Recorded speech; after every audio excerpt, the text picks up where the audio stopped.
In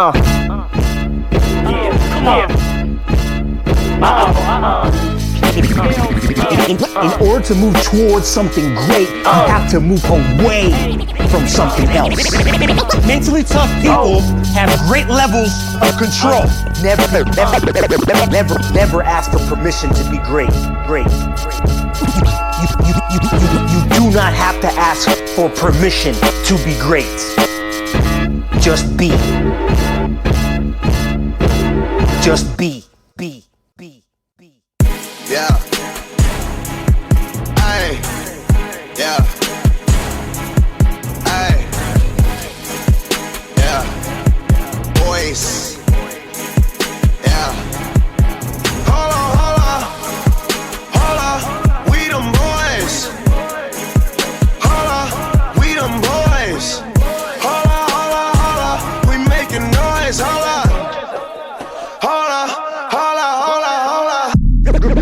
Your duty is to become the best version of yourself that you can possibly become. That is your job and your responsibility to yourself, to your family, and to your organization.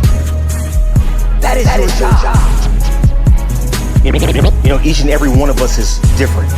We're unique, we're special. We are one of one. And don't let anybody tell you differently. And when you start studying things like personality theory and the different types of indicators that are out there, such as the Myers-Briggs and others, it doesn't matter if you have two individuals who maintain similar personalities, they're still different.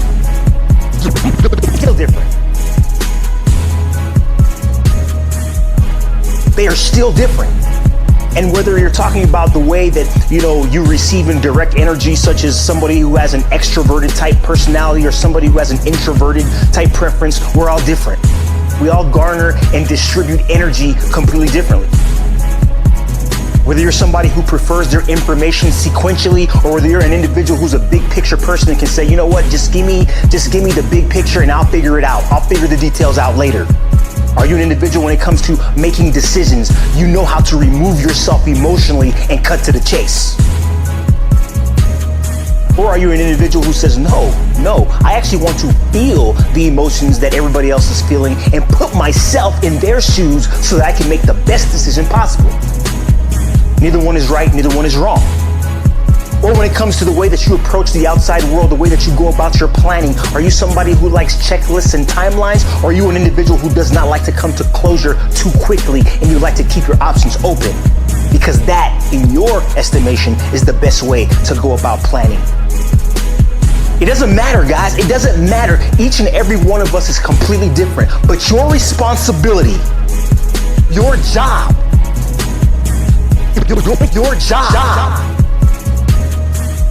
your duty is to become the best version of yourself that you can possibly become. That is your job and your responsibility to yourself, to your family, and to your organization.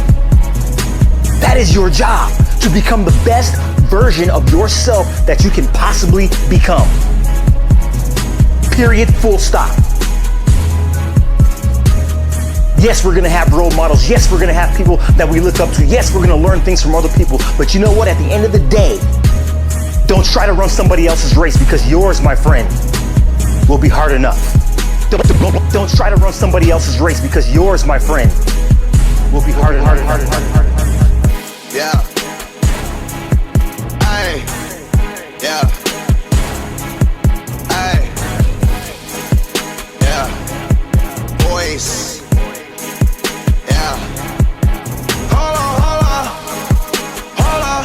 We them boys. Hold on. We them boys. Hold on. We making noise. Hold on.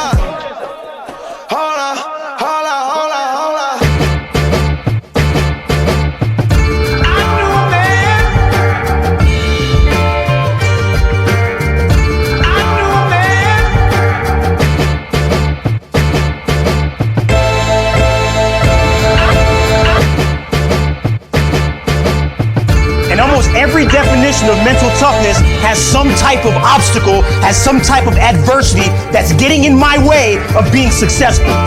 You can have two of the greatest athletes going head to head, and the thing that's going to determine success 9 times out of 10, a lot of times, is psychological. But yet we spend very little time training that way. I love this one right here. This one right here is controversial. I love a little controversy. Love a little controversy. There's even more research that's saying now that mental toughness is linked to DNA. The very core fiber of who you are in these two constructs right here, which we're going to talk about today, challenge and confidence. Could it be that a fourth generation Maasai warrior from Africa whose family chases lions, them cats is all tough? Could it be that the fourth generation military family, that their children and their children's children are more prone to be mentally tough? When you look at mental toughness, back in the late 1970s, there's a lady by the name of Susan Kabasa. And everybody knows what stress does to an individual. Stress can break you down. But she said, you know what? What happens when stress actually makes you better? What happens when these stressors, these pressures, these challenges actually make you better? And so what she did was she looked at all these senior level executives in businesses, and she said, you know what? There's some of these execs that that are experiencing these high levels of pressure. They're actually producing more. Their work is far better. They're not getting the physiological breakdown that everybody else is getting. And they're just better performers. And you know what she called it? She called it hardiness. She called it hardiness. And this is where, arguably, the mental toughness research started, right here. Control. Mentally tough people have great levels of control. Get y'all to think. The next one, challenge. Everybody say challenge. Challenge, baby. Challenge. If you want to be mentally tough, it's going to depend on how you look at challenges. In the world of sports, there is always a risk of losing. There is always a risk of getting hurt. There is always a risk of getting embarrassed. There is always a risk of failing. There's always a risk of being released, traded, sent back home. There's always a risk in pro sports.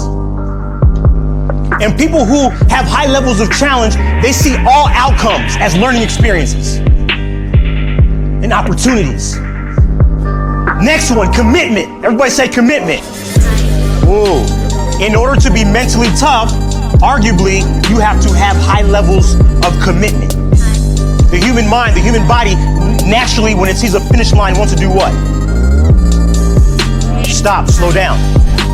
If you are mentally tough, you have to exude some noticeable level of confidence. But how are you building these areas when it comes to toughness? Confidence, control, commitment, challenge. How are you building those areas? Where are you weak in? Because if you are to be mentally tough, all of these areas must be addressed. They have to be addressed.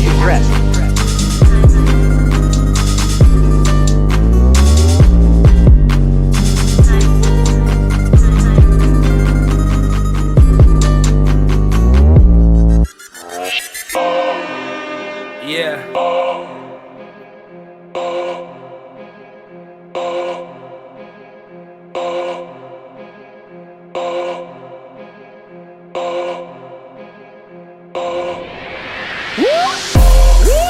I remember when I was in college one year, just to make a little bit of extra money, I would work for this lawyer. And in the back of his property, he had this horse ranch. All these horses, man. Beautiful, strong, muscular, massive horses. And you know, I'm a city boy, so I've had very few encounters with horses face to face. Never ridden one, still haven't ridden one to this day. You know what I'm saying? And I remember I'd be back there and I'd be feeding these horses, these massive creatures, man. And it was kind of scary when you think about it, how big and strong they were.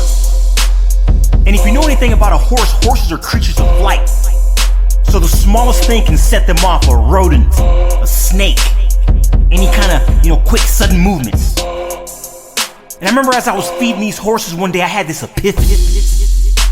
I'm sitting here like, man, if this horse only knew how strong it was, it would stomp on anything that tried to step in its path. It's much like many of us. We have all these talents, gifts, abilities. We're strong. We are gifted in certain areas. No one can stop us. We're in our own category, some of us. But we become creatures of flight when the littlest thing comes into, our domain. For The littlest thing sets us off, and we just take off. And what we need to do is we need to go within and say, you know what? No, I got this. I can dominate this. Physically, mentally, I can take over. Don't be a creature of flight. Don't be like that horse, just wasting away your gifts, talents, and abilities because the littlest thing sets you off. Stomp on that thing. Let's go. I wrote that line on the paper, I ain't by myself.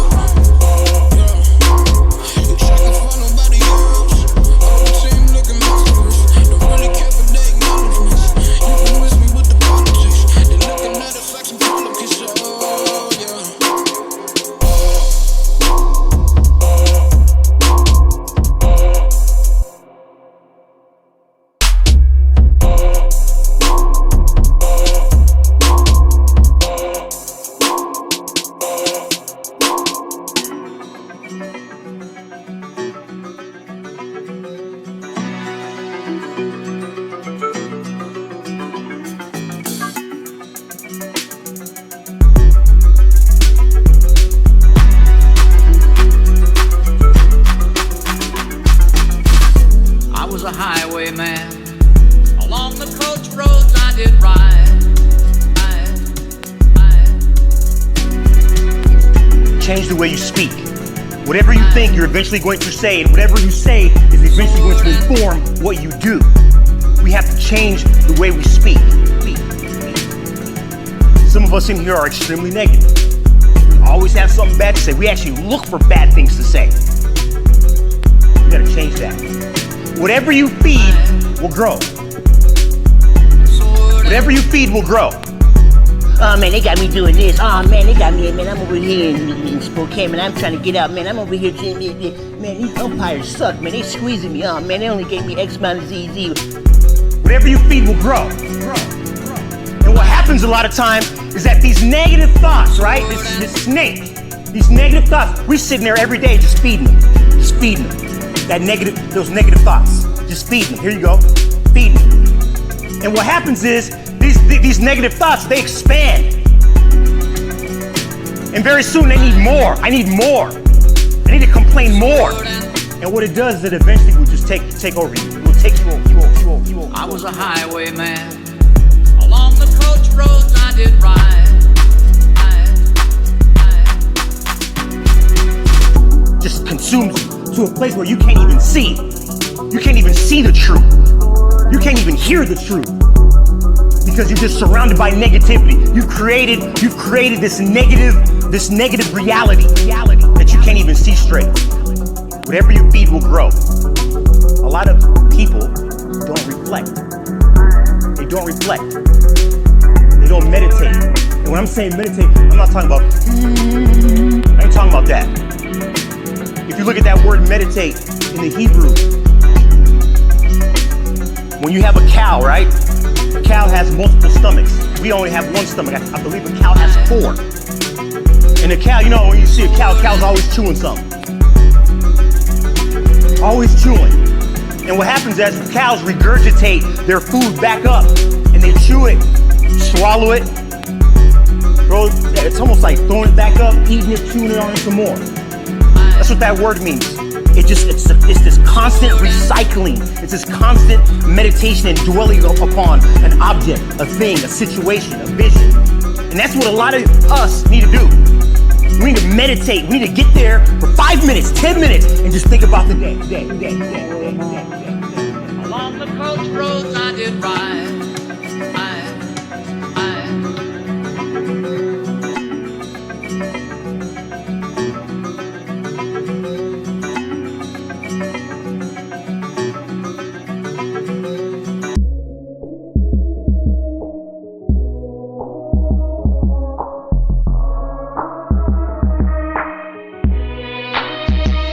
Imposter syndrome, a fake, a phony. You guys who know what an imposter is, this is a definition. I'm really big on definitions. If you don't understand definition, I can't give you the concept. And if you don't understand the concept, we can't talk about philosophy. We can't talk about philosophy. And so we have to go back and break that thing down. An imposter is a person who pretends to be someone else in order to deceive others, especially for fraudulent gain. Imposter. It is characterized by the inability to internalize one's successes and belief that peers will eventually recognize that you do not belong. This is serious business right here. Serious business. This sword right here cuts twice. Not only can you not internalize success, you can't experience success, but you have this fear of a fear that might not even be true, that you don't belong, that you're not good enough. Imposter syndrome. Internalized success. So many athletes don't know how to internalize success. After a great game, after a terrible game, the first thing that they do when they go to their locker is pull out the cell phone. Oh, who hit me up? Can't internalize success. This syndrome affects high-achieving individuals. That's you. That's you. That's you. The ability paradox. You see, the average person, what they do is they overestimate their gifts, talents, and abilities. They overestimate. Oh yeah, man, I can do that. Oh man, yeah, man, I could have went to the league. Oh yeah, man. The average person overestimates their abilities. But people who suffer from imposter syndrome, they underestimate their abilities. I shouldn't be here. I'm not good enough. I don't know. You are good enough. You should be here. You should know. I used to do a lot of work with Spanish ministries, okay?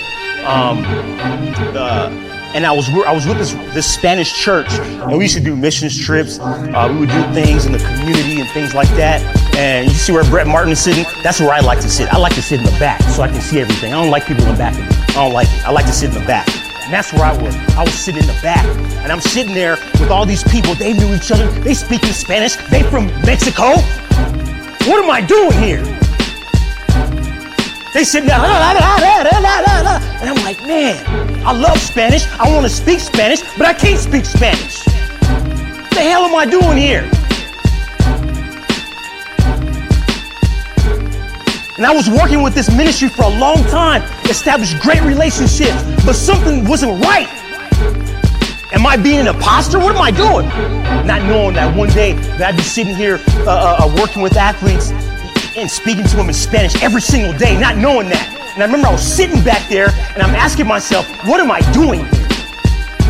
What am I doing? And sure as day, true story, the pastor came up, his name was Joel Arvizu. He came up to me after the service, he goes, have you ever wondered what you're doing here?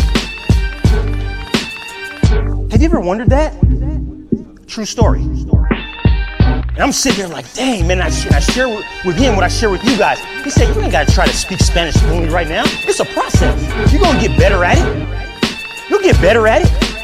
It's a process. And he encouraged me, and that was a pivotal point in my life. Pivotal point, because it spoke to the heart. Imposter, should I be here? Do I belong? Am I good enough? The answer is yes. For all of you in here, the answer is yes.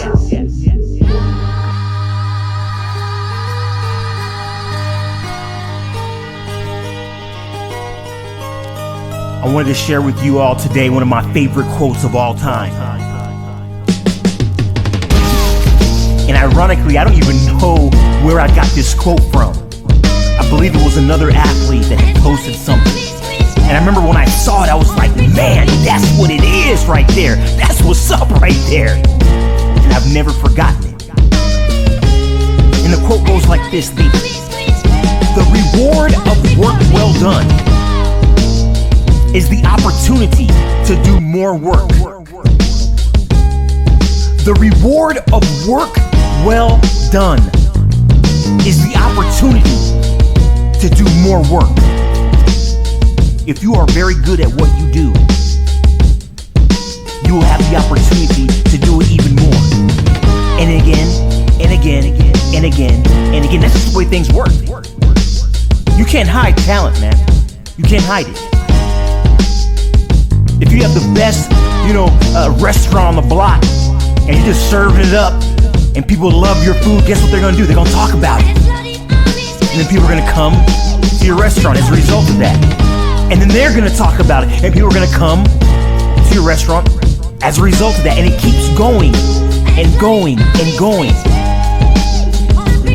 The reward of work well done is the opportunity to do even more work. And some of us are scared of work. We're scared of it. We shy away from it. We're lazy. We don't want no part of it. But that's where your destiny lies. That's where your blessing lies. That's where everything lies, is in the work that you do. The reward of work well done is the opportunity to do even more of it. I don't care what you are. I don't care if you're a professional athlete. I don't care if you're a barber. I don't care if you're, a teacher, a pastor, whatever it is that you are. If you do your job extremely well, people will talk about it, and you will have other opportunities to do even more of that work. You want to change your perspective? You want to change your destiny? You want to change your path? You want to change your outlook? Do good work. Do good work. That's where it lies. And each one of us has a gift. We have a talent. We have an ability that no one else quite exactly has. The reward of work well done is the opportunity to do more work. Let's go.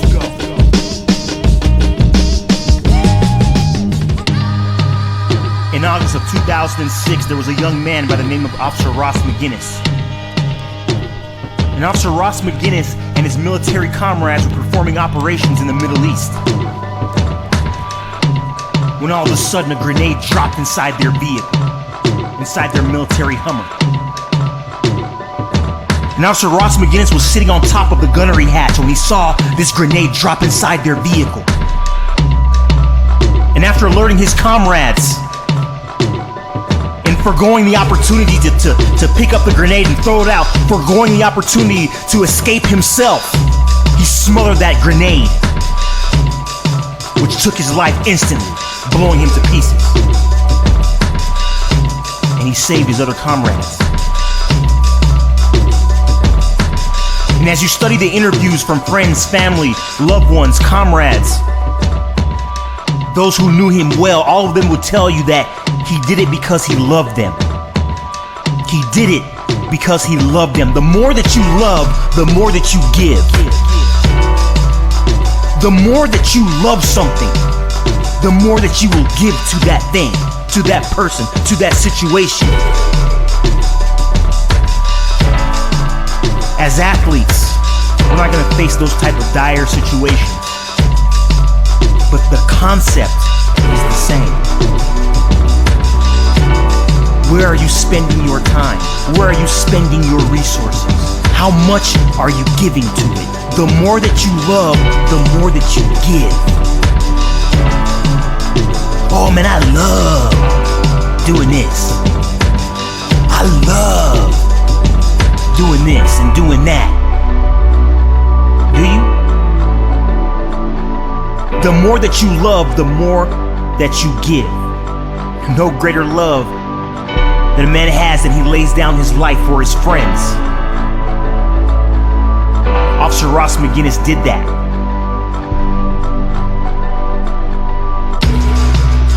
The more that you love, the more that you give. And if you want to test and see how much somebody loves something, just watch where they're giving. Whatever it is, the more that you love, the more that you give. My question to you today is, what do you love? Because wherever a man's treasure is, his heart is going to be there as well. The more that you love, the more that you give.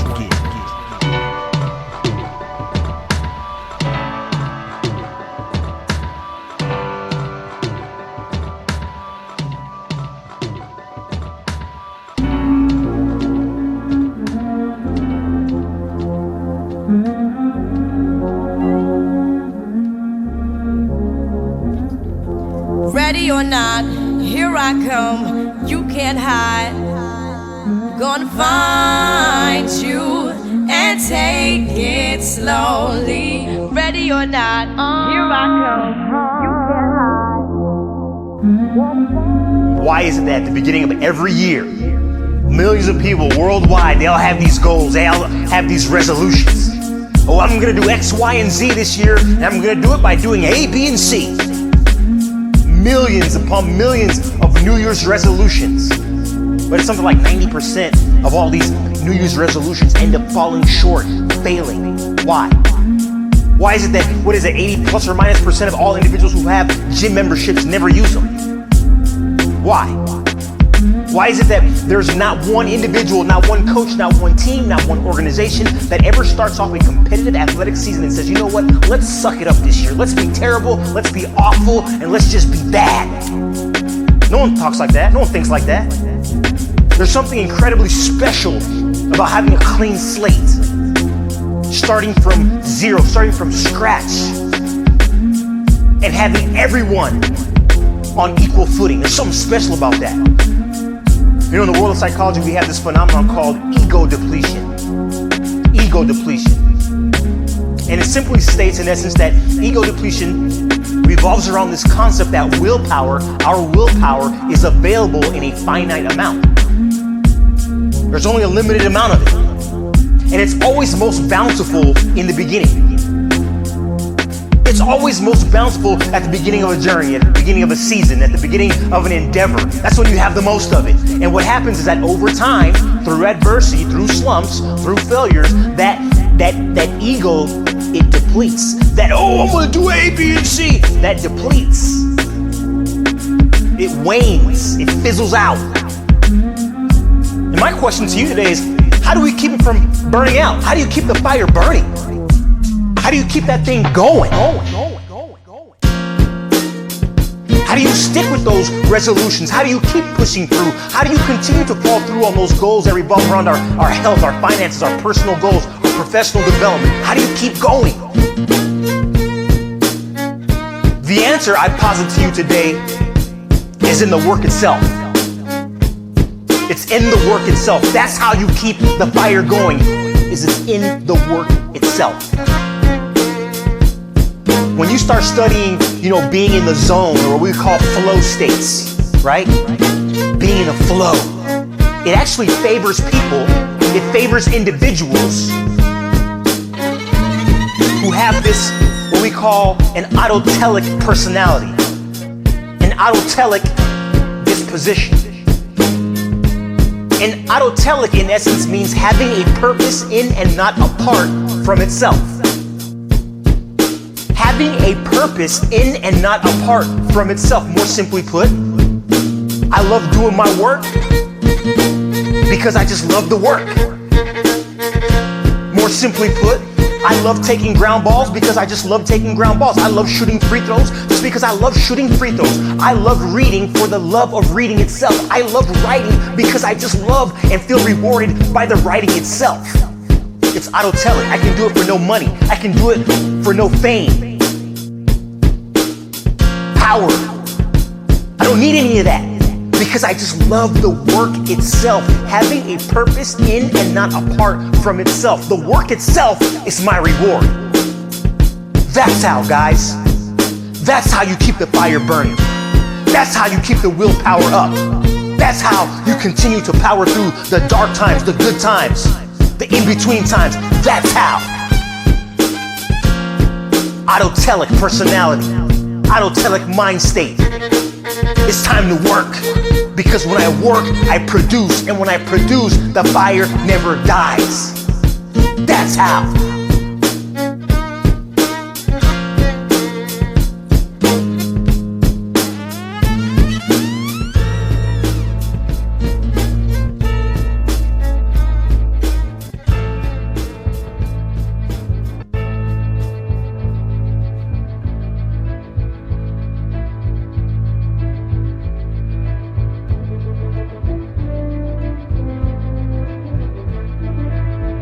In life, in competition, would you refer to yourself as a reactor or a responder?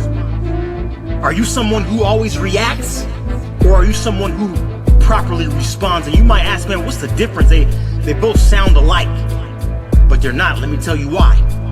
Usually when somebody is a reactor, they have these knee-jerk erratic responses. They say or do the first thing that comes to their mind. There's a lack of control. The fight, flight, or freeze response kicks in. Your cognition is stalled. Your pupils dilate. Your heart rate accelerates. Mouth becomes dry. Hands become clammy. Your blood vessels constrict, making your heart rate to be out of control. Somebody who's a reactor is a victim to negative triggers. Oh snap, here we go again. This always happens. This never happens. They become this victim to triggers. Somebody who's a reactor is in survival mode all the time, always on their heels, always on the defensive.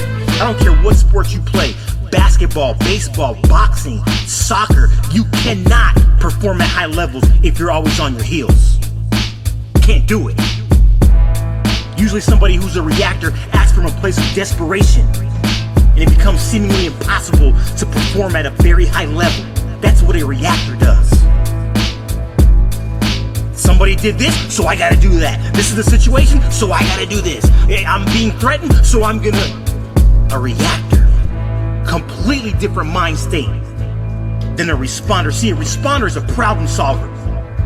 They look at every, challenging situation. They don't look at them as roadblocks. They look at them as opportunities to get better, to exact their training upon a situation. A responder engages in higher order thinking. That frontal lobe is fully engaged. The ability to innovate, to be a decision maker, a problem solver. A responder is calm, poised. You know what they say, man, the calmest one in the room is the most powerful one in the room. And when you get to that place, when you can truly fall back on your training, you become very hard to stop. Because there's something special about being able to impose your will on a situation whenever you want. That's what a responder does. That's what a responder does. He doesn't rise to the occasion. His training is enough. I'm gonna share with you guys this quote by one Dr. Viktor Frankl. And Dr. Viktor Frankl has influenced psychiatry, medicine, psychology, and human performance in unprecedented ways. And he said this, he said, between stimulus and response, there is a space. And in that space is our power to choose our response. In our response lies our growth and our freedom. That space, that choice, that's yours. When I get faced with that stressor, runners on first and third, I gotta get a hit to move the guy over. This dude just disrespected me. He just disrespected the game. That stimulus and that response, I'm in the middle. And I get to choose. And who you are in that space between that stimulus and that response, that's what's gonna tell the story. The choice is yours. I want you to ask yourself today, am I a reactor or am I a responder? One is defensive, and don't get it twisted. We need to play defense at times, but there's something special about being able to showcase your talent, your skills, your abilities, your gifts whenever you want to. Be a responder and let the world take notice. Let's go, man.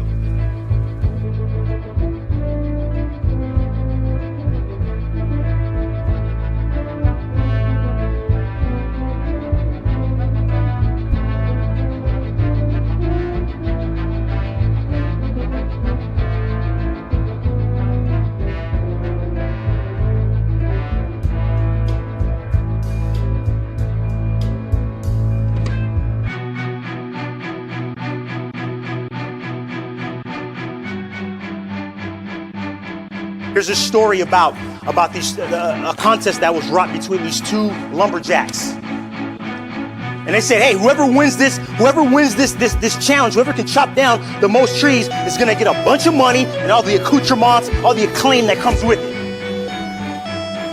Two highly skilled lumberjacks. From sun up to sundown. At sundown, we measure and we see where we're at. So they start going, chop, they start chopping. Two highly skilled guys. By noon, neck and neck. They're going neck and neck. And then one of them says, you know what? I'm gonna take a little break. I'm gonna make a little sandwich. I'm gonna relax a little bit. Give me energy for the next half of the day. The other guy sees him and he's like, yo, man, this dude is lazy. This dude is a bum. I'm about to beat this cat. So he just starts chopping even more. Yeah, I'm about to beat this guy. This dude's taking a little break, making a little sandwich, just chilling.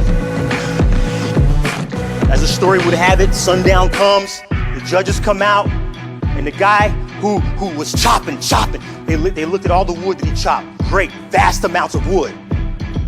Good job, man. Let's go take a look at the older, seasoned lumberjack. They come and they look at all his stuff. The guy who took a little break, made a little sandwich, relaxed a little bit. My man had cut twice as much wood as the younger, unseasoned lumberjack. So this guy gets hot. He looks at him, he goes, man, I was working my butt off all day. You took a break. Man, you were chilling. How in the world did you beat me? You were relaxing, you ate lunch, and you took a break. How did you do it? Older lumberjack said, you know what, you're right.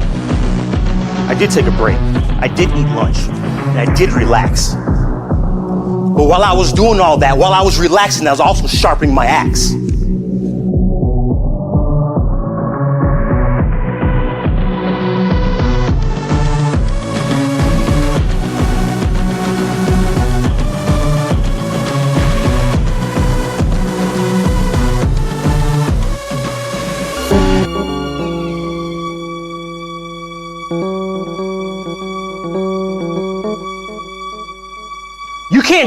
Unity is not something that you just pick off of a menu.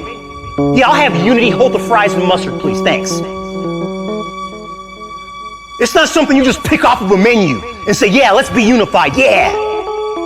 It's something that happens as the result of steps that have happened before then. The first step in order to be unified is that there has to be this level of understanding, right? You have to understand the other side. You have to understand the other side. Understanding entails listening, and it entails spending time with. If you want to be unified, I gotta first understand what my brother's saying on the other side. I gotta understand what he's saying. And the thing about it, this is the thing I hate about social media, dude. Everybody got something to say. Everybody got something to say. Give me a mic, give me a screen, give me a feed, baby. I got something to say. She got something to say. He got something to say. Everybody got something to say right now. But no one's listening. No one's listening. How can two walk together unless they be agreed? I gotta spend time with. I gotta spend time with. What good am I as a father if I'm not spending time with my son and with my daughters? What good am I? In order to understand what makes them, my family laugh, cry, or what motivates them, what inspires them, I have to spend time with. People don't want to do that. They just want to keep doing this. Think about the world events that we're talking about right now. You have to listen and you have to spend time with. We're talking about unity. You can't just get to unity. There's some steps you got to take. The next one I have, the next step I have here is empathy. You have to be able to empathize. I have to put myself in his shoes. I have to. You want this thing called unity? You better learn to empathize. Empathize, baby. You have to take on the yoke. You have to take on the burdens of other people. Rejoice with those who rejoice. Mourn with those who mourn. Cry with those who cry. But we want to just do our own thing. Hey, man, that's good. That's good over there. That's good for y'all. That's cool. Okay. Yeah. Can't empathize. You have to empathize. And empathy, it involves sharing. It involves sharing. Sharing, a lot of times, is sacrificial. I can have this whole piece of the pie, but you know what? I'm gonna feel a little bit better if I give some to AJ and I give some to CD and DeMarcus. I'm gonna feel a little bit better. You gotta empathize. You have to share. You have to feel. You have to feel what the other person's feeling. I gotta feel what my counterpart feels. I gotta feel what the other side of the argument feels. I gotta share. I have to exchange. Let's play tennis. These are my ideas. What are yours? Boom. Oh man, I like that. All right, right back at you. Boom. There's this exchange going on. The last step in order to get to this thing called unity, right? There has to be action. There's got to be some doing now. There has to be action. I gave you guys the acronym the other day, ACT, act, action changes things. Act, ACT, action changes things. There has to be some action. There's got to be action. You got to do it. Come to my church one time. Come over to my house one time. Come to my neighborhood. Wait, where's your neighborhood? 48th Street in Southern? Is that the South Side? Yeah, it's the South Side. Come on over. Come on over. Where is it at? Joe Max and Scottsdale Road? Oh yeah, dang man, that's Scottsdale, man. I don't got the clothes. It don't matter. Come on over. Let's get uncomfortable a little bit. And then what happens, you get this thing called unity. You get all these little different ingredients. All these different ingredients that we just talked about. Empathy, action, all these different things. Understanding. And all of a sudden it just culminates into this beautiful thing. All of a sudden we're unified. We're unified. It comes as a result of other things that have been done. You can't just get unity. You can't just do it.